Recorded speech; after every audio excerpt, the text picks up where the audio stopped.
നമസ്കാരം. എഡിസ്റ്റവർ തുടങ്ങുന്നു. ആദ്യം പ്രധാന വാർത്തകൾ.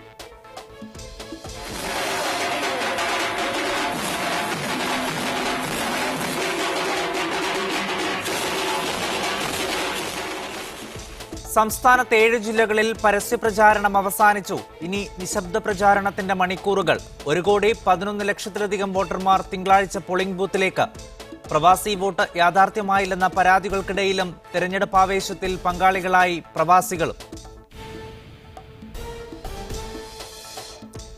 2 ദിവസത്തെ വാരാന്ത്യ അവധി നടപ്പാക്കണമെങ്കിൽ വിദേശികൾക്കുള്ള ലെവി ഒഴിവാക്കിത്തരണമെന്ന സൗദിയിലെ സ്വകാര്യ കമ്പനികൾ. ജോലി സമയം കുറയ്ക്കുന്നത് വിലക്കയറ്റത്തിന് കാരണമാകുന്നുവെന്നും കണ്ടെത്തൽ. നിലവിലെ സ്ഥിതിയിൽ അവധി ഗുണകരമാകുക വിദേശി തൊഴിലാളികൾക്കെന്നും സ്വകാര്യ കമ്പനികൾ. വിശദമായ വാർത്തകളിലേക്ക്. സൗദി സ്വകാര്യ മേഖലയിൽ 2 ദിവസത്തെ വാരാന്ത്യ അവധി നടപ്പാക്കണമെങ്കിൽ 2400 ലെവി ഒഴിവാക്കണമെന്ന് സ്ഥാപന ഉടമകൾ പറഞ്ഞു. സ്വകാര്യ മേഖലയിലേക്ക് സ്വദേശി യുവാക്കളെ ആകർഷിക്കാൻ വേണ്ടി ജോലി സമയം കുറച്ചാൽ സൗദി വിപണിയിൽ സാധനങ്ങളുടെ വിലക്കയറ്റത്തിന് കാരണമാകുമെന്ന് സാമ്പത്തിക വിദഗ്ധർ വിലയിരുത്തി. സൗദി തൊഴിൽ മന്ത്രാലയം രാജ്യത്തെ സ്വകാര്യ മേഖലയിൽ 2 ദിവസത്തെ വാരാന്ത്യ അവധി നടപ്പാക്കുകയാണെങ്കിൽ വിദേശി ജോലിക്കാർക്ക് മന്ത്രാലയം ഏർപ്പെടുത്തിയ 2400 റിയാൽ വാർഷിക ലെവി ഒഴിവാക്കണമെന്ന് സ്വകാര്യ മേഖലാ സ്ഥാപന ഉടമകൾ അഭ്യർത്ഥിച്ചു. ആഴ്ചയിൽ 6 ദിവസം 48 മണിക്കൂർ ജോലി എന്ന നിലവിലെ അവസ്ഥയിൽ നിന്ന് സ്വകാര്യ മേഖലയിലും സർക്കാർ മേഖലയിലേതുപോലെ 5 ദിവസം 40 മണിക്കൂർ ജോലി എന്ന രീതിയിലേക്ക് മാറും. സ്വകാര്യ മേഖലയിലെ സ്വദേശി അനുപാതം വർദ്ധിപ്പിക്കാൻ ആവശ്യമായ മാറ്റം വരുത്തണമെന്ന് മന്ത്രാലയം നിർദ്ദേശിച്ചിരുന്നു. സ്വദേശി യുവാക്കൾക്ക് തൊഴിൽ പരിശീലനം, തൊഴിലില്ലായ്മ വേതനം എന്നിവയ്ക്കായി 2011 മുതൽ വിദേശി തൊഴിലാളികൾക്ക് 2400 റിയാൽ വാർഷിക ലെവി നിർബന്ധമാക്കിയത്. നിലവിലെ സാഹചര്യത്തിൽ സ്വകാര്യ മേഖലയിൽ ആഴ്ചയിൽ 2 ദിവസം വാരാന്ത്യാവധി പ്രഖ്യാപിച്ചാൽ വിദേശി തൊഴിലാളികൾക്കാണ് അതിന്റെ ഗുണഫലം ലഭിക്കുക. അതിനാൽ സ്വകാര്യ മേഖലയിലെ സ്വദേശികൾക്ക് മാത്രം 2 ദിവസത്തെ അവധി നൽകുന്നതിനെക്കുറിച്ചും അധികൃതർ ആലോചിക്കുന്നുണ്ട്. ഷൂറ കൗൺസിലിലും ഇത്തരത്തിലുള്ള പരിഷ്കരണത്തെക്കുറിച്ച് ചർച്ച നടന്നിരുന്നു. Azhar Pulliyil, media 1, Riyadh. സൗദിയുടെ 10ാം പഞ്ചവത്സര പദ്ധതിയിൽ 2336 ബില്യൺ റിയാൽ ചെലവഴിക്കും. മാനവ വിഭവശേഷി വികസനത്തിന് 1199 ബില്യൺ റിയാൽ, ആരോഗ്യമേഖലയ്ക്ക് 444 ബില്യൺ, ഗതാഗത അടിസ്ഥാന സൗകര്യത്തിന് 664 ബില്യൺ എന്നിവയാണ് പദ്ധതി വിഹിതത്തിലെ മുഖ്യ ഇനങ്ങൾ. സൗദിയുടെ പുതിയ പഞ്ചവത്സര പദ്ധതിയിൽ 2336 ബില്യൺ റിയാൽ ചെലവഴിക്കുമെന്ന് പ്ലാനിംഗ് വിഭാഗം വ്യക്തമാക്കി. വിദ്യാഭ്യാസം, കെട്ടിടങ്ങൾ തുടങ്ങിയ അടിസ്ഥാന സൗകര്യങ്ങൾക്ക് 664 ബില്യൺ റിയാലും പദ്ധതിക്കാലത്ത് ചിലവഴിക്കും. 9ാം പഞ്ചവത്സര പദ്ധതിക്കാലത്ത് ചിലവഴിച്ചതിലും 32% വർധനവാണ് രാജ്യപുരോഗതിയിൽ അടുത്ത 5 വർഷത്തേക്ക് വിലയിരുത്തിയിരിക്കുന്നത്. 1799 ബില്യൺ റിയാൽ ചിലവഴിക്കുന്ന മാനവ വിഭവശേഷി വികസന വകുപ്പിൽ സ്വദേശികളുടെ ഭവന പദ്ധതികൾക്കാണ് പ്രാമുഖ്യം നൽകുക. 2.5 ലക്ഷം വീടുകൾ പദ്ധതിയുടെ ഭാഗമായി സർക്കാർ നിർമ്മിക്കുന്നതിനു പുറമെ 3 ലക്ഷം വീടുകൾക്ക് ധനസഹായം നൽകും. കൂടാതെ റിയൽ എസ്റ്റേറ്റ് ഡെവലപ്മെന്റ് ഫണ്ട് 3 ലക്ഷം വീടുകൾക്ക് ലോൺ അനുവദിക്കും. ആരോഗ്യ, സിവിൽ സർവീസ് മേഖലയിൽ ചിലവഴിക്കുന്ന 444 ബില്യൺ റിയാൽ ഉപയോഗിച്ച് പദ്ധതിക്കാലത്ത് 15,000 കട്ടിലുകൾ രാജ്യത്തെ വിവിധ ആശുപത്രികളിൽ വർദ്ധിപ്പിക്കും. 1000 പൗരന്മാർക്ക് 3.5% ആശുപത്രി കട്ടിൽ എന്നതാണ് ചികിത്സാരംഗത്ത് പദ്ധതിക്കാലത്ത് ലക്ഷ്യമാക്കുന്നത്. 750 പുതിയ മെഡിക്കൽ സെന്ററുകളും 86 ക്ലിനിക്കുകളും പദ്ധതിക്കാലത്ത് തുറക്കും. റോഡുകൾ, റെയിൽവേ, പൊതുഗതാഗത സംവിധാനം, അടിസ്ഥാന സൗകര്യത്തിനുള്ള കെട്ടിട നിർമ്മാണം എന്നിവയ്ക്ക് വകയിരുത്തിയ 664 ബില്യൺ റിയാൽ ഉപയോഗിച്ച് Mecca, Medina, Jeddah, Dammam, Qatif എന്നീ നഗരങ്ങളിൽ പൊതുഗതാഗത സംവിധാനം വിപുലമാക്കും. Al Qassim Mecca highway, Asir Jizan highway, Tabuk Medina highway എന്നിവയും പുതിയ പദ്ധതിയിൽ ഉൾപ്പെടുത്തിയിട്ടുണ്ട്. Media 1, Riyadh. വാർത്തകളെ തിരിച്ചു വരാം. സ്ഥാനാർബുദ ബോധവൽക്കരണം ലക്ഷ്യമിട്ട് ദുബായിൽ നടന്ന പിങ്ക് കാരവൻ സമാപിച്ചു. ഫ്രണ്ട്സ് ഓഫ് ക്യാൻസർ പേഷ്യന്റ് സൊസൈറ്റിയാണ് ക്യാമ്പയിൻ സംഘടിപ്പിച്ചത്. ദുബായ് ജുമൈറ ബീച്ച് റെസിഡൻസിലായിരുന്നു ക്യാമ്പയിൻ നടന്നത്. 100 കണക്കിന് ആളുകൾ പ്രചാരണ പ്രവർത്തനങ്ങളിൽ പങ്കാളികളായി. നേരത്തെ തന്നെ പരിശോധന നടത്താനും സ്ഥാനാർബുദം ഉണ്ടെന്ന് കണ്ടാൽ ആവശ്യമായ ചികിത്സ ഉറപ്പാക്കാനും സ്ത്രീകൾ തയ്യാറാകണമെന്ന് വിദഗ്ധ ഡോക്ടർമാരുടെ സംഘം നിർദ്ദേശം നൽകി. പിങ്ക് കാരവൻ സംഘാടക സമിതി മേധാവി Reem bin Karam, Dubai properties executive director Mohammed bin Isa, വിവിധ കോർപ്പറേറ്റ് സ്ഥാപന സാരഥികൾ എന്നിവർ ഉദ്ഘാടന ചടങ്ങിൽ സംബന്ധിച്ചു. സൗജന്യ സ്ഥാനാർബുദ പരിശോധനയ്ക്കും സൗകര്യം ഏർപ്പെടുത്തിയിരുന്നു. കൂട്ടായ നീക്കത്തിലൂടെ സ്ഥാനാർബുദത്തിനെതിരായ പോരാട്ടം മുന്നോട്ട് കൊണ്ടുപോകുമെന്ന പ്രതിജ്ഞയോടെയാണ് പിങ്ക് കാരവനിൽ പങ്കെടുത്തവർ പിരിഞ്ഞുപോയത്. Media 1, Dubai. വ്യാജനോട്ട് കൈമാറിയെന്ന പരാതിയിൽ 3 മാസമായി ജയിലിൽ കഴിയുന്ന ഇന്ത്യക്കാരനെ സഹായിക്കണമെന്നാവശ്യപ്പെട്ട ഇന്ത്യൻ എംബസിക്ക് നിവേദനം. ജുബൈലിലെ ഒരു നിർമ്മാണ കമ്പനിയിൽ തൊഴിലാളിയായിരുന്ന ഉത്തർപ്രദേശ് ബസ്തി സ്വദേശി മെഹന്തി ഹസൻ നൂർ മുഹമ്മദാണ് ജയിലിൽ കഴിയുന്നത്. കഴിഞ്ഞ ദിവസം ഇയാളുടെ ബന്ധുക്കൾ സഹായം ആവശ്യപ്പെട്ടു. ജുബൈൽ എംബസി സേവന കേന്ദ്രത്തെ സമീപിച്ചിരുന്നു. കഴിഞ്ഞ ഓഗസ്റ്റിൽ ലഭിച്ച ശമ്പളം നാട്ടിലയക്കുന്നതിന് ബാങ്കിൽ പോയ മെഹന്തി ഹസൻ അവിടെ വെച്ചാണ് അറസ്റ്റ് ചെയ്യപ്പെട്ടത്. പണം സ്വീകരിച്ച ബാങ്ക് ജീവനക്കാരൻ നോട്ടുകളിൽ വ്യാജനുണ്ടെന്ന് കണ്ടെത്തിയതിനെ തുടർന്ന് പോലീസിനെ വിളിച്ചു വരുത്തുകയായിരുന്നു. ഇയാൾ നിരപരാധിയാണെന്നും വ്യാജനോട്ടുകൾ സംബന്ധിച്ച് വേറെ അന്വേഷണം ആവശ്യമാണെന്നും ബന്ധുക്കൾ അറിയിച്ചു. തദ്ദേശ സ്വയംഭരണ സ്ഥാപനങ്ങളിലേക്കുള്ള ആദ്യഘട്ട വോട്ടെടുപ്പിന്റെ പ്രചാരണ കുട്ടിക്കലാശം നടന്നപ്പോൾ പ്രവാസ ലോകവും വർദ്ധിച്ച താൽപര്യത്തിലാണ്. കേരളം ആർക്കൊപ്പം നിലയുറപ്പിക്കുമെന്നറിയാനുള്ള ആകാംക്ഷയ്ക്കൊപ്പം നിയമസഭാ തെരഞ്ഞെടുപ്പിലെങ്കിലും പ്രവാസ ലോകത്തിരുന്ന് വോട്ട് ചെയ്യാൻ സാധിക്കണമെന്ന ആഗ്രഹത്തിലാണ് പുറം രാജ്യങ്ങളിൽ ജോലി ചെയ്യുന്ന ലക്ഷക്കണക്കിന് മനുഷ്യർ. ഇക്കുറിയും നാട്ടിലെത്തി വോട്ട് ചെയ്യാൻ അവസരം ലഭിക്കുന്ന പ്രവാസി വോട്ടർമാരുടെ എണ്ണം വളരെ കുറവായിരിക്കും. എങ്കിലും നാടിന്റെ തെരഞ്ഞെടുപ്പ് ആരവങ്ങൾ പൂർണ്ണമായും ഏറ്റുവാങ്ങുകയാണ് പ്രവാസ ലോകവും. സാമൂഹിക മാധ്യമങ്ങളിലൂടെയും മറ്റും കൃത്യമായ രാഷ്ട്രീയ ബോധത്തോടെ പ്രതികരിച്ചുകൊണ്ടാണ് പ്രവാസി സമൂഹം തങ്ങളുടെ നിലപാട് വ്യക്തമാക്കുന്നത്. രാജ്യത്തിന്റെ സെക്കുലർ സംസ്കൃതി സംരക്ഷിക്കാൻ ഏതൊരു വോട്ടും നിർണായകമാണെന്നും അവർ കരുതുന്നു. പഞ്ചായത്ത് തെരഞ്ഞെടുപ്പ് കേരളത്തിന്റെ ജനാധിപത്യ പരീക്ഷണങ്ങളെ സംബന്ധിച്ച് വളരെ പ്രധാനപ്പെട്ടതാണ്, വളരെ നിർണായകമാണ്. കാരണം 6-8 മാസത്തിനകം നടക്കാൻ പോകുന്ന നിയമസഭാ തെരഞ്ഞെടുപ്പിന് മുൻപുള്ള ഒരു ഡ്രസ് റിഹേഴ്സലാണ് ഇത്. പഞ്ചായത്തുകളിലും മറ്റും പ്രവാസി മൂലധനം സ്വരൂപിച്ചുകൊണ്ട് ചെറുകിട ഇടത്തരം സംരംഭങ്ങൾ ആവിഷ്കരിക്കണമെന്ന അഭിപ്രായം നേരത്തെ തന്നെ പരദേശികൾക്കുണ്ട്. ഇതുമായി ബന്ധപ്പെട്ട നിരവധി പദ്ധതികളും പ്രവാസി കൂട്ടായ്മകൾ മുന്നോട്ട് വച്ചതാണ്. എന്നാൽ പ്രവാസ ലോകത്തിരുന്ന് വോട്ട് ചെയ്യാൻ അവസരം ലഭിച്ചെങ്കിൽ മാത്രമേ രാഷ്ട്രീയത്തിൽ ഒരു സമ്മർദ്ദ ഗ്രൂപ്പായി മാറാൻ സാധിക്കൂ എന്ന തിരിച്ചറിവിലാണ് പ്രവാസി സമൂഹം. ഇത് നമ്മൾ എത്രയോ കാലങ്ങളായിട്ട് നമ്മൾ ഉന്നയിക്കുന്ന ഒരു ആവശ്യമാണ്. ഞാൻ തന്നെ ഇപ്പോൾ ഇവിടെ ഏതൊരു പൊളിറ്റീഷ്യൻ വരുമ്പോൾ നമ്മൾ ആദ്യം ഉന്നയിക്കുക നമ്മളെ വോട്ടും പിന്നെ ഒന്ന് എയർ കെയർ അല്ലേ. അപ്പം ഈ ഒരു പ്രശ്നം പരിഹരിച്ചാൽ ഒരുപാട് പ്രശ്നങ്ങൾക്ക് ഒരു പരിഹാരമാവും. കാരണം ഇതൊരു റൂട്ട് കോസ് ആയിട്ടാണ് എനിക്ക് തോന്നിയിട്ടുള്ളത്. നിയമസഭാ തെരഞ്ഞെടുപ്പിന് മുമ്പെങ്കിലും സുപ്രീം കോടതിയും കേന്ദ്ര സർക്കാരും അനുകൂല തീരുമാനം കൈക്കൊള്ളുമെന്നും പ്രവാസി സമൂഹം പ്രതീക്ഷിക്കുന്നു. MC Nasar, media 1, Dubai. ഈ വിഷയമാണ് മെഡിസ്റ്റവർ ഇന്ന് ചർച്ച ചെയ്യുന്നത്. KV അബ്ദുൽ ഖാദർ MLA അദ്ദേഹം തൃശൂർ സ്റ്റുഡിയോയിൽ ഈ ചർച്ചയിൽ പങ്കെടുക്കും. അഡ്വക്കേറ്റ് ഹാരിസ് ബീരാൻ അദ്ദേഹം ഡൽഹി സ്റ്റുഡിയോയിലെത്തും. അൻവർ നാഹ KMCC പ്രസിഡന്റ് അദ്ദേഹം ടെലിഫോൺ വഴിയും, പ്രവാസി India general secretary EK Dineshan Skype വഴി ദുബൈയിൽ നിന്ന് ഈ ചർച്ചയിൽ നേരിട്ട് പങ്കെടുക്കും. ശ്രീ EK ദിനേശൻ, കേരളത്തിൽ തദ്ദേശ തെരഞ്ഞെടുപ്പിന്റെ കലാശക്കൂട്ട് വളരെ ആവേശപൂർവ്വം നടന്നു. കഴിഞ്ഞ കുറച്ച് ദിവസങ്ങളായി വലിയ ആവേശത്തിലായിരുന്നു രാഷ്ട്രീയ പാർട്ടികളും മുന്നണികളും. ഒട്ടനവധി വിഷയങ്ങൾ ഈ തദ്ദേശ തെരഞ്ഞെടുപ്പിൽ വിഷയവുമായി ചർച്ചയായി. പ്രവാസ ലോകത്ത് എത്രത്തോളം ഉണ്ടായിരുന്നു ആവേശം? ഏതൊക്കെ വിഷയങ്ങളാണ് പ്രധാനമായും ചർച്ചയായത്? എനിക്ക് തോന്നുന്നു ഇന്ത്യയിൽ നിലവിലുള്ള പ്രത്യേക രാഷ്ട്രീയ സാഹചര്യത്തിന്റെ അടിസ്ഥാനത്തിൽ വളരെ ഗൗരവത്തിൽ തന്നെയാണ് പ്രവാസികളായ എല്ലാ വോട്ടർമാരും, അല്ലെങ്കിൽ നാട്ടിലെ രാഷ്ട്രീയത്തെ വളരെ നല്ല രീതിയിൽ, അതായത് രാഷ്ട്രീയപരമായിട്ട് തന്നെ നോക്കിക്കാണുന്ന പ്രവാസികളെല്ലാം തന്നെ ഈ തദ്ദേശീയ സ്വയംഭരണ സ്ഥാപനങ്ങളിലേക്കുള്ള തെരഞ്ഞെടുപ്പിൽ ഓരോരുത്തർക്കും അവരുടേതായ രാഷ്ട്രീയത്തിൽ നിർത്തിക്കൊണ്ട് തന്നെ വളരെ വ്യക്തമായ ധാരണയോടുകൂടിയാണ് ഈ തെരഞ്ഞെടുപ്പിനെ നോക്കിക്കാണുന്നത്. അതിൻ്റെ എല്ലാ അർത്ഥത്തിലുള്ള രാഷ്ട്രീയ സംവാദനങ്ങളും രാഷ്ട്രീയ ചർച്ചകളും സോഷ്യൽ മീഡിയകളിലും, അതോടൊപ്പം തന്നെ ഈ സമയത്ത് അല്ലെങ്കിൽ ഈ തദ്ദേശീയ സ്വയംഭരണ തെരഞ്ഞെടുപ്പിലേക്ക് കണ്ട ഒരു പുതിയ പ്രവണത എന്നുള്ളത് എങ്ങനെയാണ് പ്രവാസികൾ ഇനിയുള്ള കാലത്ത് തങ്ങളുടെ രാഷ്ട്രീയ ചിന്തയെയും അതുമായി ബന്ധപ്പെട്ടുള്ള തീരുമാനങ്ങൾ കുടുംബങ്ങളിൽ അറിയിച്ചുകൊണ്ട്, തങ്ങളുടേതായ വോട്ടുകൾ കേന്ദ്രീകരിക്കപ്പെട്ടിട്ടുള്ള വീടുകൾ കേന്ദ്രീകരിച്ചുകൊണ്ട് ആർക്ക് വോട്ട് ചെയ്യണം, നമ്മുടെ വോട്ടിന്റെ രാഷ്ട്രീയം എന്താണ്, നിലവിലിരിക്കുന്ന രാഷ്ട്രീയ ചുറ്റുവട്ടത്ത് അല്ലെങ്കിൽ നിലവിലുള്ള രാഷ്ട്രീയ സാഹചര്യത്തിൽ ഏത് രീതിയിലായിരിക്കണം നമ്മുടെ ഓരോരുത്തരുടെയും വോട്ടുകൾ വിനിയോഗിക്കേണ്ടത് എന്ന് പ്രവാസ ലോകത്ത് ജീവിക്കുമ്പോൾ തന്നെ വീട്ടിലെ അംഗങ്ങളോടും അവരുടെ ബന്ധപ്പെട്ട ബന്ധുക്കളോടും ഫോൺ വഴി പറയുവാൻ, അല്ലെങ്കിൽ നവമാധ്യമങ്ങൾ ഉപയോഗിച്ച് ആ രീതിയിലുള്ള ഒരു രാഷ്ട്രീയ പ്രചരണമാണ് കഴിഞ്ഞ കാലത്തെ തെരഞ്ഞെടുപ്പിൽ നിന്ന് വ്യത്യസ്തമായിട്ട് ഈ കാലഘട്ടത്തിൽ പ്രവാസി സമൂഹം ഉപയോഗപ്പെടുത്തിയിട്ടുള്ളത്. അതിന് ഏറ്റവും പ്രധാനപ്പെട്ട ഒരു കാരണം, കേരളത്തിലെ സംബന്ധിച്ച് പറയുകയാണെങ്കിൽ ഇടത് വലത് മുന്നണികൾ കഴിഞ്ഞ കാലങ്ങളിൽ നിർവഹിച്ച അവരുടെ രാഷ്ട്രീയ പ്രവർത്തനത്തിൽ ഓരോ പ്രദേശത്തെയും അല്ലെങ്കിൽ ഓരോ ഗ്രാമ സമൂഹങ്ങളിലും ഏത് രീതിയിലാണ് അവിടെ വികസനങ്ങൾ നടന്നിട്ടുള്ളത്, ആ വികസനത്തിന്റെ എത്രത്തോളം സാധാരണയായ ജനങ്ങൾക്ക് പങ്കാളിത്തം കിട്ടിയിട്ടുണ്ട്, നമ്മുടെ ഗ്രാമസഭകൾ എന്താണ് ചർച്ച ചെയ്യുന്നത്, നമ്മുടെ ഗ്രാമസഭകളും നമ്മുടെ പഞ്ചായത്ത് രാജുകളും മുന്നോട്ട് വെക്കുന്ന എല്ലാ അവകാശങ്ങളും അത് അധികാര വികേന്ദ്രീകരണവുമായി ബന്ധപ്പെട്ട എല്ലാ വികേന്ദ്രീകരണ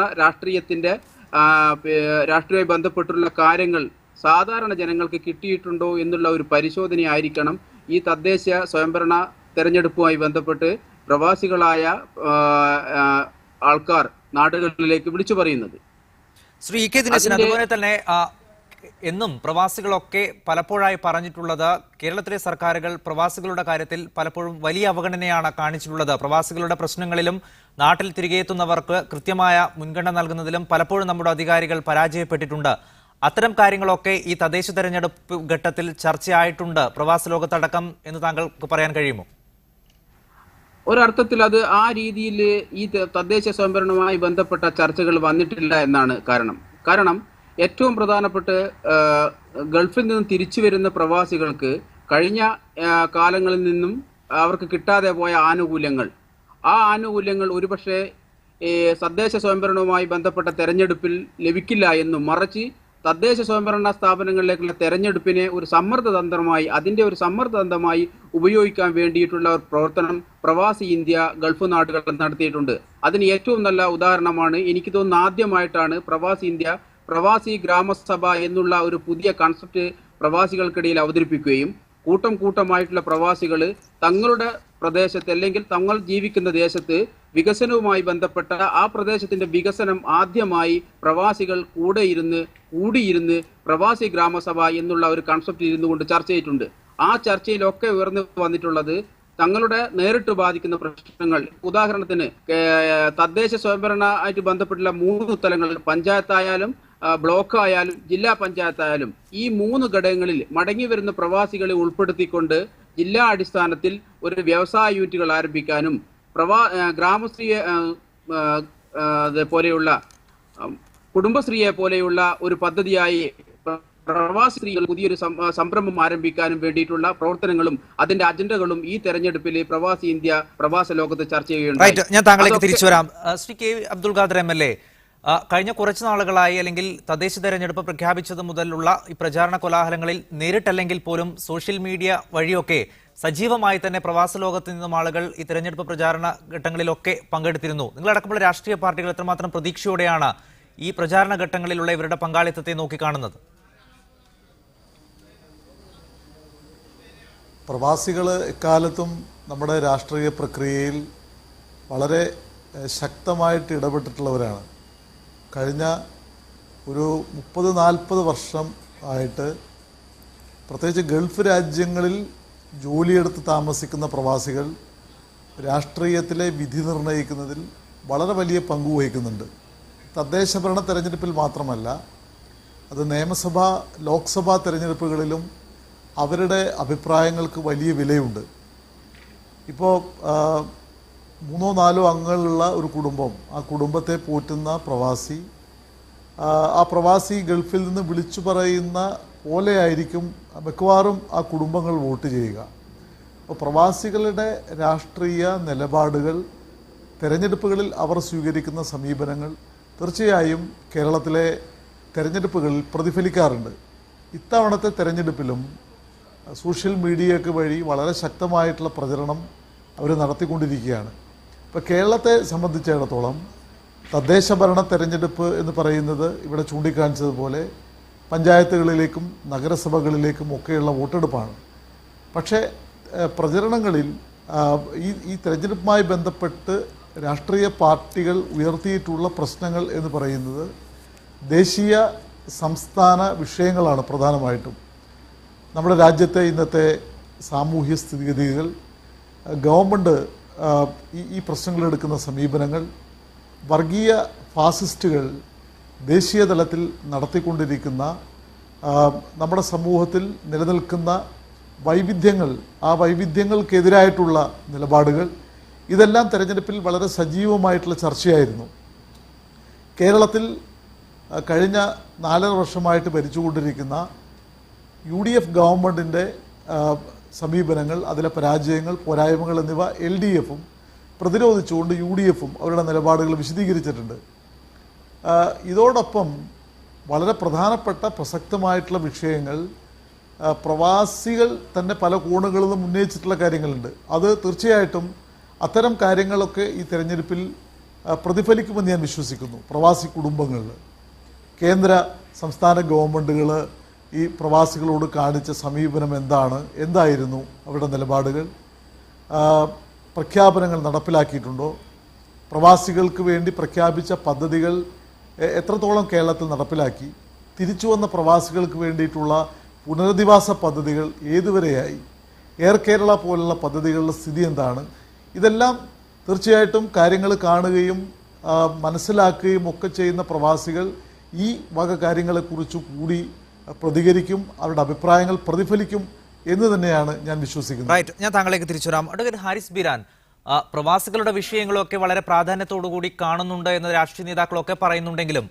പ്രവാസികളുടെ ഏറെക്കാലത്തെ ആവശ്യമായ അവർ ഉന്നയിക്കുന്ന പ്രവാസി വോട്ട് ഇതുവരെ യാഥാർത്ഥ്യമാക്കാൻ നമുക്ക് കഴിഞ്ഞിട്ടില്ല, നമ്മുടെ ഭരണമുന്നണികൾക്ക് കഴിഞ്ഞിട്ടില്ല. ഇപ്പോഴും എന്താണ് അതിന് തടസ്സമായി നിൽക്കുന്നത്? ഞാൻ എൻ്റെ ചരിത്രം ചെറിയ 2 മിനിറ്റിൽ ഞാൻ പറയാം.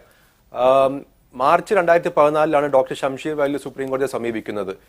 മെയ് 2014 സുപ്രീം കോടതി തെരഞ്ഞെടുപ്പ് കമ്മീഷന്റെ അടുത്ത് ഒരു വിശദമായിട്ടുള്ള റിപ്പോർട്ട് ആവശ്യപ്പെട്ടു. ഒക്ടോബർ 2014 തെരഞ്ഞെടുപ്പ് കമ്മീഷൻ വിശദമായിട്ടുള്ള റിപ്പോർട്ട് സുപ്രീം കോടതിക്ക് കൊടുത്തു. ആ റിപ്പോർട്ടിലാണ് പറഞ്ഞത്, ഞങ്ങൾ പ്രവാസികളുടെ വോട്ടവകാശം ഞങ്ങൾ അംഗീകരിക്കുന്നു. ഈ 2-3 വിധത്തിലാണ് പ്രവാസികൾക്ക് വോട്ടവകാശം നൽകേണ്ടത്. ഇനി ബാക്കിയുള്ള കാര്യങ്ങളെല്ലാം സർക്കാരാണ് ചെയ്യേണ്ടതെന്ന്. ജനുവരി 2015 കേന്ദ്ര സർക്കാർ സുപ്രീം കോടതിയിൽ വന്ന് പറയുന്നു, തെരഞ്ഞെടുപ്പ് കമ്മീഷന്റെ റിപ്പോർട്ട് ഞങ്ങൾ അംഗീകരിച്ചു. ഇനി ബാക്കിയുള്ള സംഗതികളുമായിട്ട് ഫോളോ അപ്പ് മെഷേഴ്സുമായിട്ട് ഞങ്ങൾ മുന്നോട്ട് പോകും. അപ്പോൾ സുപ്രീം കോടതി പറഞ്ഞു, എന്താണ് നിങ്ങൾക്ക് ചെയ്യേണ്ടതെന്നുള്ളത് നിങ്ങൾ എത്രയും പെട്ടെന്ന് ചെയ്യാൻ പറഞ്ഞു. അവര് അപ്പോൾ നോക്കിയപ്പോൾ ജനപ്രാതിനിധ്യ നിയമത്തിൽ ചെറിയൊരു ഭേദഗതിയുടെ ആവശ്യമുണ്ട്. കാരണം പുറത്ത് അവരവരുടെ രാജ്യം ഒരു സംവിധാനം ഇപ്പോൾ ജനപ്രാതിനിധ്യ നിയമത്തിൽ കൊടുത്തിട്ടില്ല. അത് കൊടുക്കുക എന്നുള്ള സംവിധാനത്തിന് വേണ്ടിയിട്ട് ഒരു ശ്രീ അൻവർ നാഹ, വലിയ പ്രതീക്ഷയോടെയാണ് ഇവിടെയുള്ള രാഷ്ട്രീയ പാർട്ടികൾ ഈ തദ്ദേശ തെരഞ്ഞെടുപ്പിനെ നോക്കിക്കാണുന്നത്. അപ്പോഴും ഈ തെരഞ്ഞെടുപ്പിലെങ്കിലും വോട്ട് ചെയ്യാൻ കഴിയുമെന്നുള്ള ഒരു പ്രതീക്ഷ നിങ്ങൾക്കുണ്ടായിരുന്നു. ഒരു ഘട്ടത്തിൽ വലിയ രീതിയിലുള്ള പുരോഗതി ഈ പ്രവാസി വോട്ടുമായി ബന്ധപ്പെട്ട് ഉണ്ടായിരുന്നു. പക്ഷേ അത് എങ്ങും എത്തിയിട്ടില്ല. ഇപ്പോഴും ചില സാങ്കേതിക പ്രശ്നങ്ങൾ അതുമായി ബന്ധപ്പെട്ടിട്ടുണ്ട്. എന്താണ് ഇപ്പോൾ ഈ വിഷയത്തിൽ നിങ്ങളുടെ പ്രതീക്ഷ? അടുത്ത നിയമസഭാ തെരഞ്ഞെടുപ്പിലെങ്കിലും അത് യാഥാർത്ഥ്യമാകുമെന്നുള്ള ഒരു പ്രതീക്ഷയുണ്ടോ ഇപ്പോൾ? തീർച്ചയായിട്ടും ഞങ്ങൾ കാണുന്ന സ്വപ്നം അത് തന്നെയാണ്. അടുത്ത നിയമസഭാ തെരഞ്ഞെടുപ്പിലെങ്കിലും ഈ ഒരു സംവിധാനം പ്രവാസ ലോകത്ത് കൊണ്ടുവന്നുകൊണ്ട് അവരെയും ഇന്ത്യയുടെ ഈ ജനാധിപത്യ പ്രക്രിയയിൽ മുഴുവനായി പങ്കാളികളാക്കണമെന്നുള്ളതാണ്. ഇത്തവണ ഇത് ലഭിക്കാത്തതിലുള്ള നിരാശ ഞങ്ങൾ ഒട്ടും മറച്ചു വെക്കുന്നില്ല. തീർച്ചയായും പ്രവാസികൾ നിരാശ തന്നെയാണ്. ശ്രീ അൻവർ നാഹ, ഇപ്പോൾ ഇവിടെ നടക്കുന്ന അല്ലെങ്കിൽ ഇതുമായി ബന്ധപ്പെട്ട് ഇപ്പോൾ പുരോഗമിക്കുന്ന കാര്യങ്ങളിൽ നിങ്ങൾക്ക് പ്രതീക്ഷയുണ്ട്? തീർച്ചയായിട്ടും. ഇനി നമുക്കറിയാം, സുപ്രീം കോർട്ടിന്റെ വളരെ മനോഹരമായ ഒരു വെർഡിക്റ്റാണ് പ്രവാസികൾക്ക് അനുകൂലമായി വന്നത്. ഇനി ബഹുമാനപ്പെട്ട കേന്ദ്ര ഗവൺമെന്റ് ആണ് ഇതുമായി സംബന്ധിച്ചിട്ടുള്ള നിയമ ഭേദഗതിയോ ഓർഡിനൻസോ കൊണ്ടുവന്നാൽ മാത്രമാണ് നിലവിലുള്ള ഭരണഘടനയിൽ നിന്ന് നമുക്ക് ഈ ഒരു സംവിധാനം ജനാധിപത്യ രൂപത്തിൽ നമുക്ക് ഗവൺമെന്റിന്റെ ഭാഗത്തു നിന്ന് ഉണ്ടാവുകയുള്ളൂ.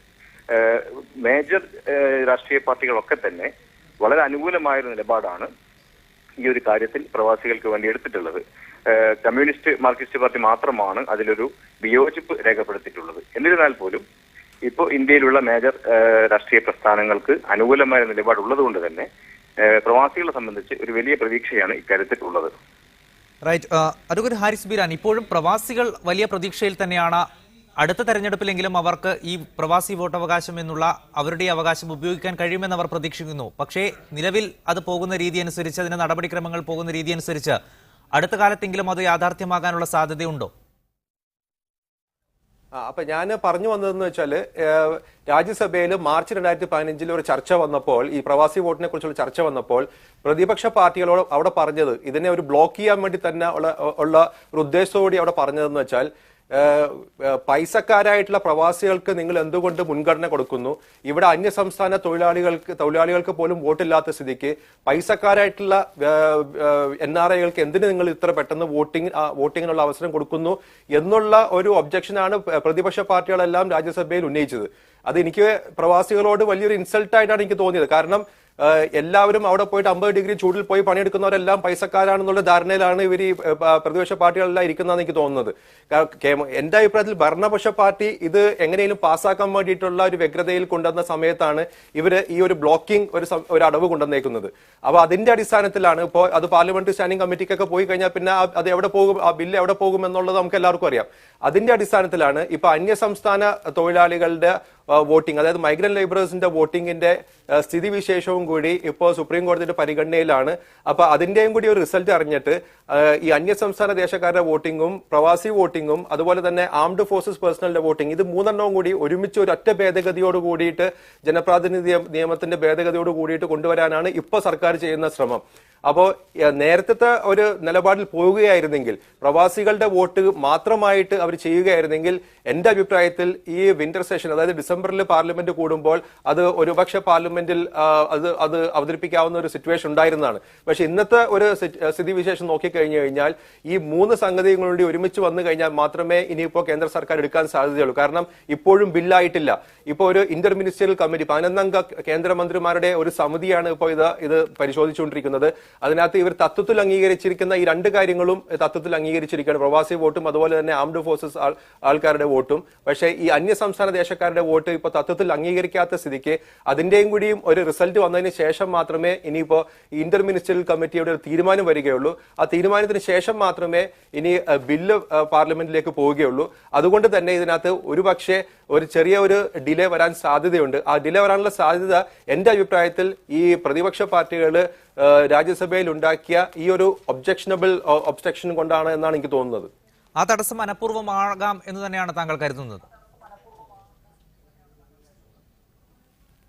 അല്ലെങ്കിൽ അങ്ങനത്തെ ഒരു സംഭവം അവിടെ ഉണ്ടായിരുന്നില്ലെങ്കിൽ ബില്ല് അവർക്ക് ഇൻട്രൊഡ്യൂസ് ചെയ്യാമായിരുന്നു. കാരണം ഇപ്പൊ ഗവൺമെന്റിന് അറിയാം, ഇപ്പൊ രാജ്യസഭയിൽ ഇപ്പൊ ഭൂരിപക്ഷം ഇല്ലാത്തത് കൊണ്ട് അവിടെ ഇപ്പൊ സ്മൂത്തായിട്ട് ബില്ല് പാസ് സ്റ്റാൻഡിംഗ് കമ്മിറ്റിക്ക് റെഫർ ചെയ്യപ്പെട്ട് കഴിഞ്ഞാൽ പിന്നെ അത് ഏത് സമയത്താണ് തിരിച്ചു വരണതെന്ന് നമുക്ക് പറയാൻ പറ്റുകയില്ല. അപ്പൊ ഗവൺമെന്റ് എന്റെ അഭിപ്രായത്തിൽ എല്ലാ പ്രിക്കോഷൻസ് എടുക്കാൻ വേണ്ടിയിട്ടാണ് ഇപ്പൊ ഇവരുടെ ഒരു ഒബ്ജക്ഷൻ ഇതായിരുന്നു, എന്തുകൊണ്ട് പ്രവാസികൾക്ക്, പൈസക്കാരായിട്ടുള്ള പ്രവാസികൾക്ക് വോട്ട് കൊടുക്കാൻ എന്തുകൊണ്ട് ഇത്ര വ്യഗ്രത? അന്യസംസ്ഥാന പാവപ്പെട്ട അന്യസംസ്ഥാന തൊഴിലാളികൾക്ക് നിങ്ങൾ വോട്ട് ഇതുവരെയായിട്ടും നൽകിയിട്ടില്ല. അപ്പൊ അതും കൂടി നൽകിയിട്ട് മതി ഇതിന്റെ പ്രവാസികളുടെ വോട്ടവകാശത്തിനുള്ള ഒരു തീരുമാനമെടുക്കാൻ. പക്ഷെ ഞാൻ ഒന്ന് പറയട്ടെ, തെരഞ്ഞെടുപ്പ് കമ്മീഷൻ ഈ ഒരു റിപ്പോർട്ട് തയ്യാറാക്കുന്ന സമയത്ത് എല്ലാ രാഷ്ട്രീയ പാർട്ടികളുമായിട്ടുള്ള കൂടിക്കാഴ്ച നടത്തിയതാണ്. അതിനകത്ത് ഇടതു പാർട്ടികൾ മാത്രമാണ് ചെറുതായിട്ടെങ്കിലും ഒരു ഡിസെന്റ്, അവർ പൂർണ്ണമായിട്ട് പറഞ്ഞില്ല, പക്ഷേ അതിന്റെ മാർഗത്തിനെ കുറിച്ച്, ഏത് രീതിയിലാണ് നടത്തുന്നതിനെ കുറിച്ചുള്ള കുറച്ച് ഡിസെന്റ് നടത്തിയത് അവർ മാത്രമാണ്. ബാക്കിയുള്ള എല്ലാവരും ഒരു യുനാനിമസ് ആയിട്ട് ഇതിനെ സപ്പോർട്ട് ചെയ്ത സംഭവമാണ്. പക്ഷെ പാർലമെന്റിൽ വന്നപ്പോൾ നേരെ തിരിഞ്ഞാണ് വന്നേക്കുന്നത്. അപ്പൊ എനിക്ക് തോന്നുന്നത് ഗവൺമെന്റിന് ഇതെന്തായാലും ഒരു പ്രിക്കോഷൻ എടുത്തിട്ട് മാത്രമേ മുന്നോട്ട് പോകാൻ പറ്റുകയുള്ളൂ. അതിന്റെ അടിസ്ഥാനത്തിലാണ് ഈ ഒരു നടപടിക്രമം ഇപ്പോൾ ഉണ്ടായിരിക്കുന്നത്. അതിഥികളിലേക്ക് വളരെ പെട്ടെന്ന് തിരിച്ചു വരാം, ചെറിയ ഇടവേളയ്ക്ക് ശേഷം.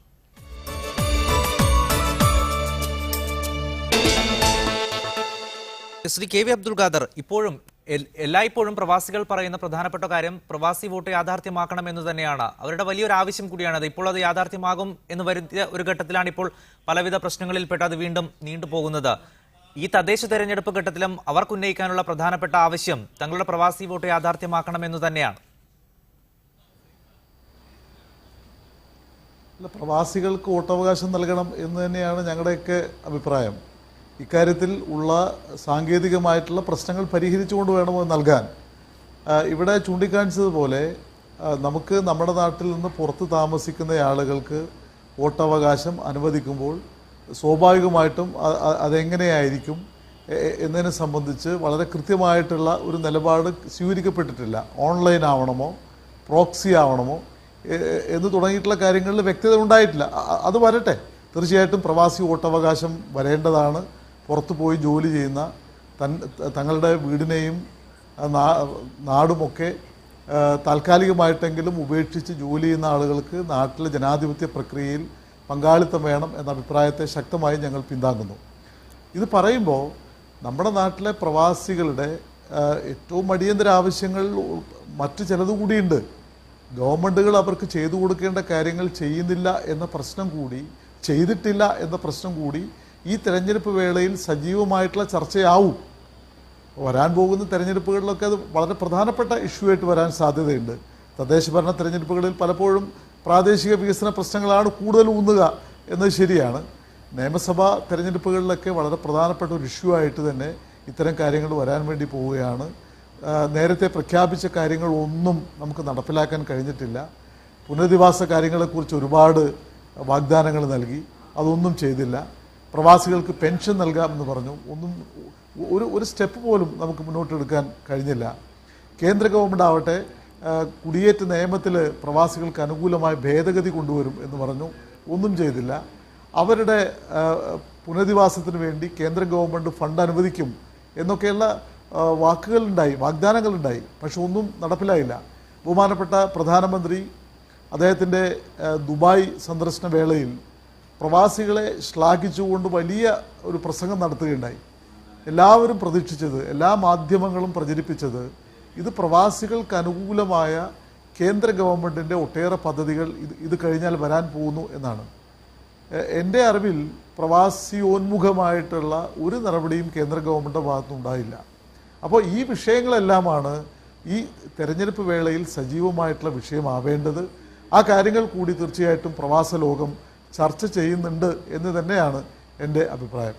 ശ്രീ കെ വി അബ്ദുൽ ഖാദർ, പ്രവാസി വോട്ടിനെ സംബന്ധിച്ച് പറയുകയാണെങ്കിൽ എല്ലാ ഇലക്ഷൻ കമ്മീഷൻ എല്ലാ രാഷ്ട്രീയ പാർട്ടികളുടെയും യോഗം വിളിക്കുമ്പോൾ അപ്പോൾ കൃത്യമായി പറയാതിരുന്ന തടസ്സങ്ങൾ പിന്നീട് രാജ്യസഭയിൽ പ്രതിപക്ഷം ഈ ബില്ല് കൊണ്ടുവരുമ്പോൾ ഉന്നയിക്കപ്പെടുകയും ആ കാരണം കൊണ്ടാണ് ഇത് നീണ്ടുപോകുന്നത് എന്നുള്ള ഒരു രീതിയിലുള്ള ചർച്ചയാണ് പ്രവാസ ലോകത്ത് ഇപ്പോൾ നടക്കുന്നത്. പ്രതിപക്ഷമാണ് ഇതിന് തുരങ്കം വെച്ചത് എന്ന രീതിയിലുള്ള ചർച്ചയാണ് പ്രവാസ ലോകത്ത് വോട്ടർമാർക്കിടയിലുള്ളത്. അതിൽ വലിയ അർത്ഥമില്ല. കാരണം ഇക്കാര്യത്തിൽ കേന്ദ്ര ഗവൺമെൻറ്റിന് ആത്മാർത്ഥതയുണ്ടെങ്കിൽ ഈ കാര്യങ്ങളുമായിട്ട് മുന്നോട്ട് പോകാമായിരുന്നു. പ്രതിപക്ഷ പാർട്ടികളിൽ ഏത് പാർട്ടി എന്ത് നിലപാട് സ്വീകരിച്ചു എന്നൊക്കെ രേഖയിലുള്ള കാര്യങ്ങളാണ്. അത് പിന്നെ അവിടെ പറഞ്ഞിട്ടുള്ള കാര്യങ്ങൾ ആർക്കും നിഷേധിക്കാൻ കഴിയുന്ന കാര്യങ്ങളല്ല. എന്താണ് പറഞ്ഞതെന്ന് വിശദമായി ചർച്ച ചെയ്യപ്പെടേണ്ടതുണ്ട്. ഇവിടെ സെൻട്രൽ ഗവൺമെൻറ് സുപ്രീം കോടതിയിൽ ആദ്യഘട്ടത്തിൽ പറഞ്ഞ നിലപാടുകളിൽ സെൻട്രൽ ഗവൺമെൻറ് ഉറച്ചു നിൽക്കുന്നുണ്ടോ? അവർ ജനപ്രാതിനിധ്യ നിയമം ഭേദഗതി ചെയ്യുന്നതിന് പിന്നെ ക്യാബിനറ്റ് നോട്ട് തയ്യാറാക്കി എന്ന് പറയുന്നു. ഈ കാര്യങ്ങളിൽ എന്തുകൊണ്ട് ഗവൺമെൻറ് മുന്നോട്ട് പോയില്ല? ഈ കാര്യങ്ങൾ സെൻട്രൽ ഗവൺമെൻറ്റിൻ്റെ വക്താക്കൾ വിശദീകരിക്കേണ്ടതായിട്ടുണ്ട്. Right. Shri E K Dineshan, ഇപ്പോൾ കെ വി അബ്ദുൽ ഖാദർ പറഞ്ഞതുപോലെ ചില സൂക്ഷ്മതക്കുറവ് കേന്ദ്ര സർക്കാരിന്റെ ഭാഗത്ത് നിന്നും ഉണ്ടായിട്ടുണ്ട്. അവർക്ക് എന്തുകൊണ്ട് ഇതുമായി ബന്ധപ്പെട്ട് മുന്നോട്ട് പോയിക്കൂടാ? ആ രീതിയിലുള്ള ചർച്ചകൾ അല്ലെങ്കിൽ ആ രീതിയിലുള്ള നിഗമനത്തിലേക്ക് തന്നെയാണോ പ്രവാസികൾ എത്തിയിട്ടുള്ളത്? അവർക്ക് ഇക്കാര്യത്തിൽ വലിയ അമർഷമില്ലേ ഇവിടുത്തെ ഭരണകൂടത്തോട്? തങ്ങൾ ഏറെക്കാലമായി ആവശ്യപ്പെട്ടിരിക്കുന്ന പ്രവാസി വോട്ട് ഇതുവരെ യാഥാർത്ഥ്യമാകാത്തത്? ഇല്ല, ഇതിലെ ഒരു പ്രധാനപ്പെട്ട കാര്യം നമ്മൾ അടിസ്ഥാനപരമായി മനസ്സിലാക്കേണ്ട ഒരു കാര്യം, പ്രവാസി വോട്ടുമായി ബന്ധപ്പെട്ട ഒരു കാര്യത്തിലും ഇന്ത്യയിലെ കേരളത്തിലെ മുഖ്യധാര രാഷ്ട്രീയ പാർട്ടികൾ അവരുടേതായ രാഷ്ട്രീയപരമായ പങ്ക് വഹിച്ചിട്ടില്ല എന്ന് നാം ആദ്യം തിരിച്ചറിയണം. കാരണം 2010 നടന്ന പ്രവാസി ദിവസവുമായി ബന്ധപ്പെട്ട് പ്രവാസി സമൂഹം ഉന്നയിച്ച ഇന്ത്യക്ക് പുറത്ത് ലോകത്തെമ്പാടുമുള്ള മലയാളികളായിട്ടുള്ള അല്ലെങ്കിൽ ഇന്ത്യക്കാരായിട്ടുള്ള പ്രവാസികൾ ഉയർത്തിയ സമ്മർദ്ദത്തിന്റെ ഫലമായിട്ടാണ് അന്നത്തെ പ്രധാനമന്ത്രിയായിരുന്ന മൻമോഹൻ സിംഗ് ഇത്തരമൊരു തീരുമാനം പ്രഖ്യാപിച്ചു 2010. നമ്മൾ അവിടുന്ന് വീണ്ടും ഒരു 4 വർഷം പിന്നോട്ട് വന്ന് 2014 ഒരു പ്രവാസിയായിട്ടുള്ള ഷംഷീർ വയൽ ഇതുമായി ബന്ധപ്പെട്ട് സുപ്രീം കോടതിയിൽ പോകുന്നത്. അപ്പം നാം മനസ്സിലാക്കേണ്ടതായിട്ടുള്ളത്, ഇന്ത്യയിലെ കേരളത്തെ സംബന്ധിച്ച് പറയുകയാണെങ്കിൽ 100,00,000 കോടിയിൽ പരം ഗൾഫിൽ നിന്നും എത്തിക്കുന്ന മലയാളികളുടെ പ്രവാസികളായിട്ടുള്ളവരുടെ ഇത്തരമൊരു രാഷ്ട്രീയ പാർട്ടിയുടെ രാഷ്ട്രീയപരമായ ഒരു പ്രശ്നങ്ങളെ ഇന്ത്യയിലെ മുഖ്യധാര രാഷ്ട്രീയ പാർട്ടികൾ അവരുടെ അജണ്ടയുടെ ഭാഗമാക്കി തീർത്തിട്ടില്ല. പകരം നാട്ടിൽ നിന്ന് വരുമ്പോൾ ഓരോ പ്രവാസിയും അവന്റെ രാഷ്ട്രീയ ബോധവും അവന്റെ സാമൂഹ്യ ബോധവും കൊണ്ട് പ്രവാസ ലോകത്ത് ജീവിക്കുമ്പോൾ അവൻ അനുഭവിക്കുന്ന സാമൂഹ്യവും രാഷ്ട്രീയപരവുമായ ജീവിത പ്രശ്നങ്ങൾ ഒരർത്ഥത്തിൽ അതൊരു അതിജീവന രാഷ്ട്രീയമാണ്. ഈ അതിജീവന രാഷ്ട്രീയത്തിൽ അവൻ ദൈനംദിനമായി അനുഭവിച്ചുകൊണ്ടിരിക്കുന്ന അവന്റെ സാമൂഹ്യ പ്രശ്നങ്ങളെ എങ്ങനെ മുഖ്യധാര ഇടങ്ങളിലേക്ക്, പൊതുബോധങ്ങളിലേക്ക്, പൊതു ഇടങ്ങളിലേക്ക് പറിച്ചു നടാമെന്നുള്ള പ്രവാസിയുടെ ഉള്ളിൽ നിന്ന് വന്ന വേദനയാണ് പ്രവാസി വോട്ട് എന്നുള്ള ഒരു രാഷ്ട്രീയ കാഴ്ചപ്പാടിലേക്ക് വളരുന്നത്. നമുക്കറിയാം, ഈ പറഞ്ഞതുപോലെ ഇത് സുപ്രീം കോടതിയിൽ എത്തിയപ്പോഴും പ്രവാസി വോട്ടുമായി ബന്ധപ്പെട്ട ചർച്ച നടക്കുമ്പോഴും ഒക്കെ തന്നെ കേരളത്തിലെ അല്ലെങ്കിൽ ഇന്ത്യയിലെ മുഖ്യധാര രാഷ്ട്രീയ പാർട്ടിയുടെ നിലപാടെല്ലാം ഒരു രണ്ടാം തരം നിലപാടാണ്. മറിച്ച് അതിനോട് മുഖം തിരിഞ്ഞു നിൽക്കാൻ കഴിയാത്തത് തങ്ങളെ പാർട്ടിക്കാരായിട്ടുള്ള പ്രവാസികൾ പ്രവാസ ലോകത്തുണ്ടാകും, അവരുടെ വോട്ടുകൾ നമുക്ക് ആവശ്യമാണ് എന്നുള്ള കേവല രാഷ്ട്രീയ ചിന്തയുടെ ഭാഗമായിട്ട് മാത്രമാണ് പ്രവാസി വോട്ടിനെ ഇന്ത്യയിലെ രാഷ്ട്രീയ പാർട്ടികൾ കണക്കാക്കിയിട്ടുള്ളൂ. അതല്ലായിരുന്നെങ്കിൽ ഇത്രയും 50 ലക്ഷത്തോളം വരുന്ന പ്രവാസികളായിട്ടുള്ള അല്ലെങ്കിൽ ഒരു ഇന്ത്യയെ സംബന്ധിച്ച് 1 കോടിയോളം വരുന്ന പ്രവാസികളുടെ സമ്മതാവാസവുമായി ബന്ധപ്പെട്ട പ്രശ്നങ്ങളെ എന്തുകൊണ്ടാണ് ഇന്ത്യയിലെ മുഴുവൻ പാർട്ടികൾക്കും ഒരു ഏക അജണ്ടയായി ഉന്നയിച്ചുകൊണ്ട് അവരുടെ എംപിമാരെ ഉപയോഗിച്ചുകൊണ്ട് അവരുടെ രാഷ്ട്രീയ സ്വാധീനത്തെ ഉപയോഗിച്ചുകൊണ്ട് ഒരു മുഖ്യ പ്രശ്നമായി ഇന്ത്യയുമായി ബന്ധപ്പെട്ട രാഷ്ട്രീയ പ്രശ്നമായി ഉയർത്തിക്കൊണ്ടുവരാൻ കഴിയാത്തത് എന്നുള്ളിടത്താണ് ഈ പ്രശ്നത്തിന്റെ ഗൗരവം രാഷ്ട്രീയ പാർട്ടികൾ എത്രത്തോളം ഗൗരവത്തിലാണ് എടുക്കുന്നത് നമുക്ക് മനസ്സിലാക്കേണ്ടത്. ശ്രീ കെ ദിനേശൻ, ഇക്കാര്യത്തിൽ ഒരു ഏക അജണ്ടയിലെത്താൻ ഗൾഫിലെ പ്രവാസി സംഘടനകൾക്ക് കഴിഞ്ഞിട്ടുണ്ടോ ഇതുവരെ? അതിന് പ്രത്യേക കാരണമുണ്ട്. ഗൾഫിലെ പ്രവാസികൾ എന്ന് പറയുന്നത് നേരത്തെ പറഞ്ഞതുപോലെ ഇപ്പോൾ ഈ ഗൾഫിലെ പ്രവാസികൾ ഇപ്പോൾ 4 രീതിയിലാണ് അവരുടെ പ്രവാസം. ഒന്ന് 1000-നും അതിന് താഴെയും ശമ്പളം മേടിക്കുന്ന ദിർഹം മേടിക്കുന്ന അടിസ്ഥാന പ്രവാസികളും, അതിന് മേൽപോട്ട് ഒരു 3000 ദിർഹം വരുന്ന ഒരു വിഭാഗവും, അതിന് മേൽപോട്ട് 10,000-നും 15,000-നും വരുന്ന ഒരു മധ്യവിഭാഗവും, അതിന് മേൽപോട്ട് നമുക്കറിയാം പ്രവാസികളുടെയൊക്കെ അംബാസഡർമാരായി മാറിയിട്ടുള്ള കോടീശ്വരന്മാരായിട്ടുള്ള ഒരു പ്രവാസി സമൂഹവും. ഈ അടിസ്ഥാനപരമായിട്ട് പറയുന്ന ഈ 3000-ന് താഴെ ശമ്പളം മേടിക്കുന്ന അടിസ്ഥാന പ്രവാസികൾക്കാണ് ഞാൻ നേരത്തെ പറഞ്ഞ ഒരു അതിജീവന രാഷ്ട്രീയത്തിന്റെ അല്ലെങ്കിൽ അവർ അനുഭവിക്കുന്ന നിത്യജീവിതത്തിൽ അനുഭവിക്കുന്ന പ്രശ്നങ്ങളെ മുഖ്യധാര രാഷ്ട്രീയ പ്രസ്ഥാനത്തിന്റെ ഭാഗമായി തീർക്കേണ്ടതായിട്ടുള്ളൂ. അവർക്കാണെങ്കിൽ 12-ഉം 14 മണിക്കൂർ ജോലി ചെയ്യുന്നിടത്ത് ഇത്തരമൊരു ചർച്ചയുടെ ഭാഗമാക്കാൻ കഴിയുന്നില്ല. ആ ഒരു സ്പേസിലാണ് പ്രവാസി ഇന്ത്യ എന്ന് പറയുന്ന ഒരു സംഘടന കേവലം 1 വർഷങ്ങൾ കൊണ്ട് UAE-യിൽ മാത്രം 5000-ഓളം മെമ്പർമാരെ, സാധാരണക്കാരായ മെമ്പർമാരെ വിളിച്ചു കൂട്ടിക്കൊണ്ട് ഈ തദ്ദേശീയ സ്വയംഭരണ തെരഞ്ഞെടുപ്പുമായി ബന്ധപ്പെട്ട് പ്രവാസി ഗ്രാമസഭ എന്നുള്ള പുതിയ കൺസെപ്റ്റ് അവതരിപ്പിക്കുകയും അവിടെ വെച്ചിട്ട് ഓരോ പ്രവാസികളും പറയുന്നത് എൻ്റെ നാടുമായി ബന്ധപ്പെട്ട് അല്ലെങ്കിൽ എൻ്റെ പ്രാദേശിക വികസനവുമായി ബന്ധപ്പെട്ട് ഞാൻ ഇന്നേ കാര്യങ്ങൾ അനുഭവിക്കുന്നുണ്ട്, ഇത് ഞാൻ ആരോട് വിളിച്ചു പറയണമെന്ന് അവർ പറയുമ്പോൾ അതിൻ്റെ പരിഹാരം പ്രവാസി വോട്ടാണ്. ഈ വോട്ട് എന്നുള്ള രാഷ്ട്രീയ സമ്മർദ്ദം മാത്രമാണ് ഈ കഴിഞ്ഞ 72-ൽ തുടങ്ങിയ ഗൾഫ് പ്രവാസികൾ അനുഭവിക്കുന്ന അവരുടെ സാമൂഹിക പ്രശ്നത്തിന് ഒരു പരിഹാരം എന്ന് നാം പറയുന്നത്. അതുകൊണ്ട് ഈ പറയുന്നുള്ള ഏക അജണ്ട എന്നുള്ളത് പ്രവാസ ലോകത്ത് ഒരിക്കലും സാധ്യമാകില്ല. അത് സാധ്യമാകണമെങ്കിൽ മുഖ്യധാര രാഷ്ട്രീയ പാർട്ടിയുടെ വൻ ശക്തികൾ പ്രവാസ ലോകത്തുണ്ട്, അവർ കരുതിയാൽ മാത്രമേ നടക്കൂ. ഹാരിസ് ബിരാൻ, നേരത്തെ KV അബ്ദുൽ ഖാദർ സൂചിപ്പിച്ചതുപോലെ അവർ ഇതിനെ എതിർത്തത് അതിലെ പ്രായോഗിക വശങ്ങൾ ചൂണ്ടിക്കാട്ടിയായിരുന്നു. ഏത് രീതിയിൽ ഇത് നടപ്പാക്കുമെന്ന കാര്യത്തിലുള്ള ആശങ്ക അവർ അന്നുന്നയിച്ച ആശങ്ക ഇപ്പോഴുമില്ല. ഇപ്പോൾ രാജ്യസഭയിൽ അതിന് ചില എതിർപ്പ് വന്നെങ്കിലും ആ എതിർപ്പ് നീങ്ങിയാൽ തന്നെ അബ്ദുൽ ഖാദർ അടക്കമുള്ള അവരുടെ രാഷ്ട്രീയ പാർട്ടി ഉന്നയിച്ച ആശങ്കകൾ പൂർണ്ണമായും മറികടക്കാൻ അല്ലെങ്കിൽ അതിന് പൂർണ്ണമായും ഉത്തരം നൽകാൻ കേന്ദ്ര സർക്കാരിന് ഇതുവരെ കഴിഞ്ഞില്ലല്ലോ. ആ ആശങ്കയൊക്കെ അടിസ്ഥാനരഹിതമായ ആശങ്കയാണ്. കാരണം ഇലക്ഷൻ കമ്മീഷൻ ഈ റിപ്പോർട്ട് സമർപ്പിച്ചപ്പോൾ അത് എല്ലാ രീതിയിലുള്ള കാര്യങ്ങളും നോക്കിയതിന് ശേഷമാണ് ഇലക്ഷൻ കമ്മീഷൻ ഒരു റിപ്പോർട്ട് സമർപ്പിച്ചത്. അവരൊരു എക്സ്പേർട്ട് ബോഡിയാണ്. ഈ ഇലക്ഷൻ നടത്തുന്നതിനെ കുറിച്ചിട്ട് വേറെ ആര് പറയുന്നതിനെക്കാട്ടും ഏറ്റവും കൂടുതൽ നമുക്ക് റിലൈ ചെയ്യാൻ പറ്റുന്നത് ഇലക്ഷൻ കമ്മീഷനെയാണ്. അവര് ഇതിനകത്ത് പല രീതിയിലുള്ള സംവിധാനങ്ങളും നോക്കി. എംബസിയിൽ പോയി വോട്ടിംഗ് നടത്തുന്ന തൊട്ട് ഓൺലൈൻ വോട്ടിംഗ് വരെ അങ്ങനെ നോക്കിയിട്ട് ലാസ്റ്റ് അവർ സ്ട്രീംലൈൻ ചെയ്ത 2 കാര്യങ്ങളാണ്. ഒന്ന് ഇലക്ട്രോണിക് പോസ്റ്റൽ ബാലറ്റ് സിസ്റ്റവും, രണ്ടാമത് പ്രോക്സിയും. അതിനകത്ത് അവർ പ്രോക്സിക്ക് അത് വലിയ കാര്യമായിട്ട് അവർ ഒരു റിലയബിലിറ്റി കൊടുക്കുന്നില്ല. അവർ പറയുന്നത് ഇങ്ങനത്തെ ഒരു വോട്ടിംഗ് സംവിധാനം കൊടുക്കുകയാണെങ്കിൽ എന്തായാലും പ്രവാസി അവരുടെ ഒരു ഫിസിക്കലായിട്ട് തന്നെ വോട്ട് ചെയ്യാനുള്ള ഒരു സംവിധാനമാണ് പ്രവാസിക്ക് കൊടുക്കേണ്ടത്. അതിന് പറ്റുന്നതാണ് ഇലക്ട്രോണിക് പോസ്റ്റൽ ബാലറ്റ് സംവിധാനം. അതിനകത്ത് 1 വേ അവർക്ക് ഇലക്ട്രോണിക്കലി അവർക്ക് പോസ്റ്റൽ ബാലറ്റ് കിട്ടും. അത് ഡൗൺലോഡ് ചെയ്ത് അവർക്ക് വോട്ട് ചെയ്തതിന് ശേഷം കവറിൽ മടക്കി തിരിച്ച് റിട്ടേണിംഗ് ഓഫീസർക്ക് അയക്കാവുന്ന ഒരു പ്രക്രിയയാണ്. ഇത് തന്നെ അവർക്ക് ഒരു കുറ്റമറ്റതാക്കുവാൻ വേണ്ടിയിട്ട് അവർ പല രീതിയിലുള്ള ടെക്നോളജിക്കൽ ഇന്നോവേഷൻസ് നടത്തിയതിന് ശേഷമാണ് അവർ ഈ ഒരു കൺക്ലൂഷനിൽ എത്തിയിരിക്കുന്നത്. അല്ലാതെ വെറുതെ അവർ പറയുന്നതല്ല. അവര് പല രീതിയിൽ ടാറ്റയുടെ മറ്റേ ഇൻഫർമേഷൻ ടെക്നോളജി വിഭാഗമായിട്ടുള്ള അവരെ വിളിച്ചു, അതുപോലെ തന്നെ NIC-യെ വിളിച്ചു. അങ്ങനെ പല രീതിയിലുള്ള ആളുകളെയും വിളിച്ചിട്ട് ഒരു സോഫ്റ്റ്വെയർ തന്നെ ഡെവലപ്പ് ചെയ്തതിനു ശേഷമാണ് അവർ ചെയ്തത്. പല രീതിയിലും അവർ അതിന് ഇത് ട്രയൽ ആൻഡ് എറർ മെത്തേഡ് ചെയ്ത് അതിനകത്ത് അവർക്ക് കുറ്റമറ്റതായിട്ടുള്ള ഒരു മെത്തേഡായിട്ടാണ് അവർക്ക് ഇത് തോന്നിയത്. അതിന്റെ അടിസ്ഥാനത്തിലാണ് അവർ ഇത് റെക്കമെൻഡ് ചെയ്തിരിക്കുന്നത്.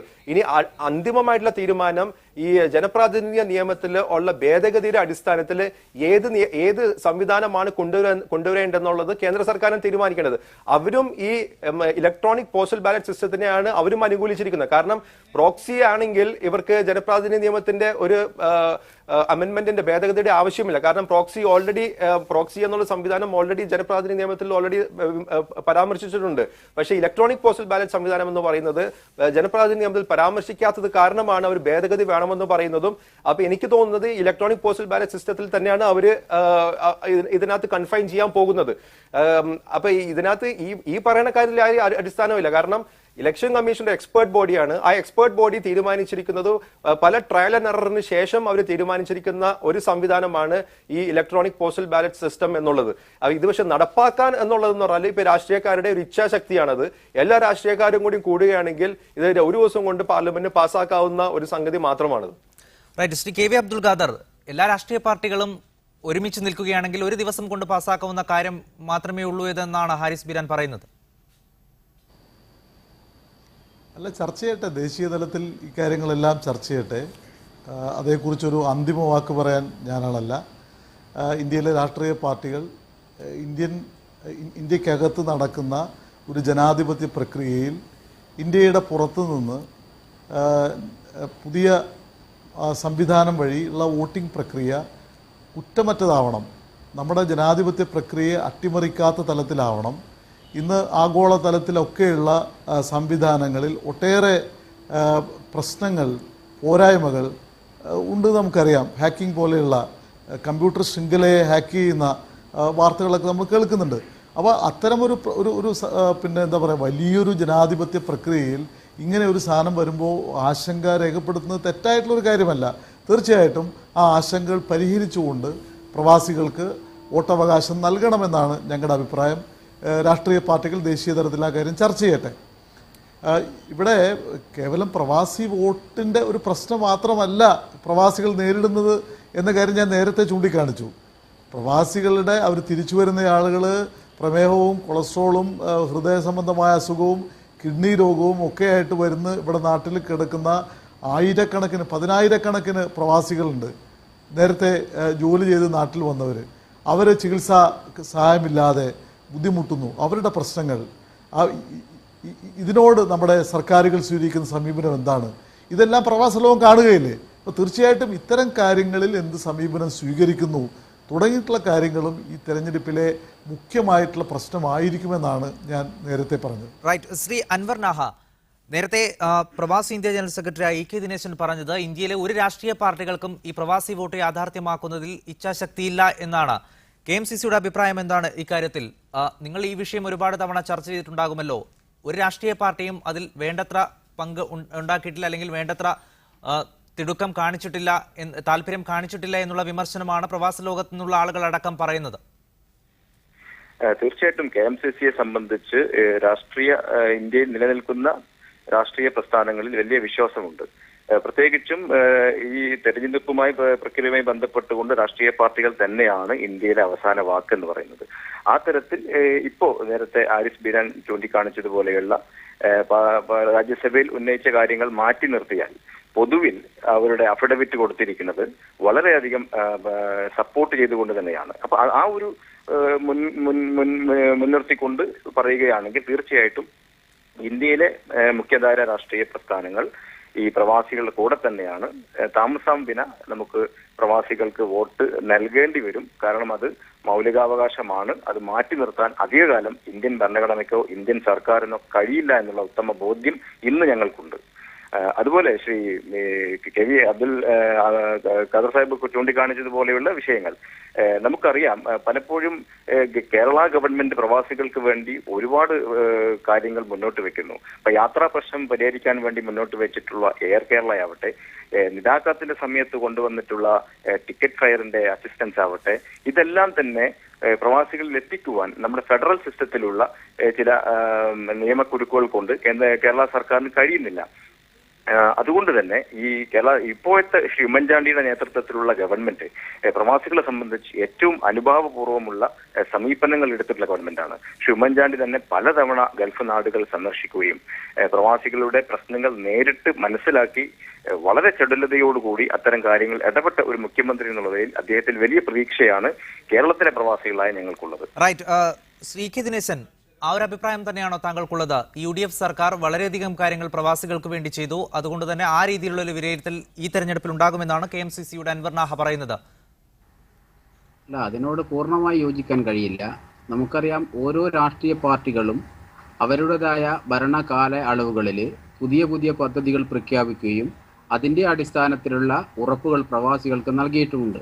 നേരത്തെ പറഞ്ഞതുപോലെ നിതാക്കത്തുമായി ബന്ധപ്പെട്ട് ഉള്ള പുനരധിവാസം, നിതാക്കത്തുമായി ബന്ധപ്പെട്ട് വിദഗ്ധ തൊഴിൽ മേഖലയിലെ തൊഴിലാളികൾ നാട്ടിലെത്തുമ്പോൾ അതേ തൊഴിലുമായി ബന്ധപ്പെട്ട മേഖലയിൽ അവർക്ക് ജോലിക്കുള്ള സാധ്യതകൾ, അതേപോലെ തന്നെ നമ്മുടെ ഈ മടങ്ങി വന്ന നഴ്സുമാർക്കുള്ള പുനരധിവാസം, ഇങ്ങനെ പ്രഖ്യാപിച്ച ഒട്ടനവധി പദ്ധതികൾ ആ സമയത്തെ രാഷ്ട്രീയ സാഹചര്യത്തിന്റെ അടിസ്ഥാനത്തിൽ വളരെ ആവേശത്തോടു കൂടി പറയുകയും പിന്നീട് അതൊക്കെ പ്രായോഗികമായി പോകാത്തതിന്റെ ഒരുപാട് കാരണങ്ങൾ നമുക്കറിയാം. അത് ഞാൻ എണ്ണി പറയണ്ട. അതിന് കാരണം പ്രവാസ ലോകത്തെത്തുന്ന ഓരോ രാഷ്ട്രീയ നേതാക്കന്മാരും വളരെ വ്യക്തമായിട്ട് തന്നെ പറയുന്നുണ്ട്, ഞങ്ങൾ എല്ലാവരും നിങ്ങളോടൊപ്പമാണ്, നിങ്ങളെ പ്രശ്നം പരിഹരിക്കാനാണ്. ഒരൊറ്റ കാര്യം മാത്രമേ എനിക്ക് ചോദിക്കാനുള്ളൂ, എന്തുകൊണ്ടാണ് ഇത്രയും കാലങ്ങളായിട്ട് 40-42 വർഷങ്ങളായിട്ട് പ്രവാസികൾ ഉന്നയിക്കുന്ന ഒരു പ്രധാന അജണ്ടയാണ് അവരുടെ യാത്രാ പ്രശ്നങ്ങൾ. സീസൺ സമയത്ത് ഈ പ്രാവശ്യം കോഴിക്കോട് നിന്ന് 45,000 രൂപയോളം കൊടുത്ത് ദുബായിൽ വന്ന യാത്രക്കാരുണ്ട്. ഒരു ഫാമിലിക്ക് വരാൻ 2 ലക്ഷത്തോളം രൂപ ചെലവായ ഫാമിലികളുണ്ട്. അപ്പം ഈ രീതിയിലുള്ള പ്രശ്നങ്ങൾ രാഷ്ട്രീയപരമായി പരിഹാരം കാണുന്നതിന് എന്തുകൊണ്ടാണ് നേരത്തെ അൻവർ സാബ് പറഞ്ഞതുപോലെ ഫെഡറൽ സിസ്റ്റത്തിലെ പരിമിതികൾ ഉണ്ടെങ്കിൽ കൂടി ഇത് രാജ്യത്തെ സാമ്പത്തിക വ്യവസ്ഥയിൽ നിർണായകമായ സ്വാധീനം ചെലുത്തുന്ന ഒരു വിഭാഗമാണ് പ്രവാസികൾ എന്നുള്ള ചുറ്റുവട്ടത്ത് ആ പരിഗണന പോലും പ്രവാസികൾക്ക് കിട്ടുന്നില്ല എന്നുള്ളതല്ല സത്യം. അതുമാത്രമാണ് നമ്മൾ എക്കാലത്തും മുന്നോട്ട് വെക്കുന്ന പ്രവാസികളുമായി ബന്ധപ്പെട്ട പ്രശ്നത്തിന്റെ പ്രധാനപ്പെട്ട ഒരു അജണ്ട. റൈറ്റ്, ശ്രീ KV അബ്ദുൾ ഖാദർ, നമുക്ക് ഈ ചർച്ച അവസാനിപ്പിക്കാം. കേരളത്തിലെ എല്ലാ വിഷയങ്ങളോടും കൃത്യമായ നിലപാട് പറയുമ്പോഴും തങ്ങൾ നേരിടുന്ന അവഗണന തുറന്ന് പറയുന്നുണ്ട് പ്രവാസികൾ. യാത്രാ പ്രശ്നമടക്കം അവർ ചൂണ്ടിക്കാട്ടുന്നതും അതുതന്നെയാണ്. അതിനുള്ള ഒരു ഉത്തരം പ്രവാസികളുടെ ഭാഗത്ത് നിന്നുണ്ടാകും. ഈ തദ്ദേശ തെരഞ്ഞെടുപ്പിൽ അവരുടെ ഈ വോട്ടെടുപ്പിൽ അതിന്റെ ഫലത്തിലൂടെ അതിനുള്ള ഉത്തരം ഉണ്ടാകുമെന്നാണോ താങ്കൾക്ക് പറയാനുള്ളത്? തീർച്ചയായിട്ടും സാമൂഹ്യ മാധ്യമങ്ങളിൽ വരുന്ന അവരുടെ അഭിപ്രായ പ്രകടനങ്ങൾ സർക്കാരുകളുടെ നിലപാടുകൾക്കെതിരായിട്ടുള്ള പ്രതിഷേധം തന്നെയാണ്. UDF ഗവൺമെൻറ് പ്രവാസി പ്രശ്നങ്ങളോട് അനുഭാവപൂർവമായ നിലപാട് സ്വീകരിച്ചു എന്ന് ബഹുമാന്യനായ KMCC നേതാവ് പറയുന്നതിനോട് എനിക്ക് യോജിപ്പില്ല. അനുഭാവപൂർണമായിട്ടുള്ള പ്രഖ്യാപനങ്ങൾ നടന്നു, പക്ഷേ പ്രായോഗികമായിട്ട് ഈ കാര്യങ്ങൾ നടപ്പിലാക്കാൻ ഒരു നടപടിയും ഗവൺമെൻറ് സ്വീകരിച്ചില്ല എന്നതാണ് യാഥാർത്ഥ്യം. പുനരധിവാസ കാര്യങ്ങളാവട്ടെ, പെൻഷൻ, പ്രവാസികളുടെ പെൻഷൻ ബഹുമാനപ്പെട്ട മുഖ്യമന്ത്രി നോർക്കയുടെ ആസ്ഥാന മന്ദിരം ഉദ്ഘാടനം ചെയ്തുകൊണ്ട് 4 വർഷം മുമ്പ് പറഞ്ഞ കാര്യം ഇതുവരെ പ്രാവർത്തികമാക്കാൻ കഴിഞ്ഞിട്ടില്ല. അപ്പം അങ്ങനെയുള്ള ഒരുപാട് വിഷയങ്ങളുണ്ട്. ഇത്തരം കാര്യങ്ങളിലെല്ലാം കേന്ദ്ര സംസ്ഥാന ഗവൺമെൻറ്റുകൾ അവലംബിച്ച പ്രവാസിയോടുമല്ലാത്ത പ്രവാസികളുടെ പ്രശ്നങ്ങളോട് നിഷേധാത്മകമായിട്ട് സ്വീകരിച്ച നിലപാടിനെതിരായിട്ട് പ്രവാസികൾ ചിന്തിക്കുന്നു എന്ന് തന്നെയാണ് ഞാൻ കരുതുന്നത്. റൈറ്റ്, വളരെയധികം നന്ദി Shri KV Abdul Khader, advocate Haris Beeran, Anvar Naha, EK Dineshan ഈ ചർച്ചയിൽ പങ്കെടുത്തത്. ഇതോടെ ഇന്നത്തെ മീഡിയ സ്റ്റാർ പൂർണ്ണമാകുന്നു. ശുഭരാത്രി.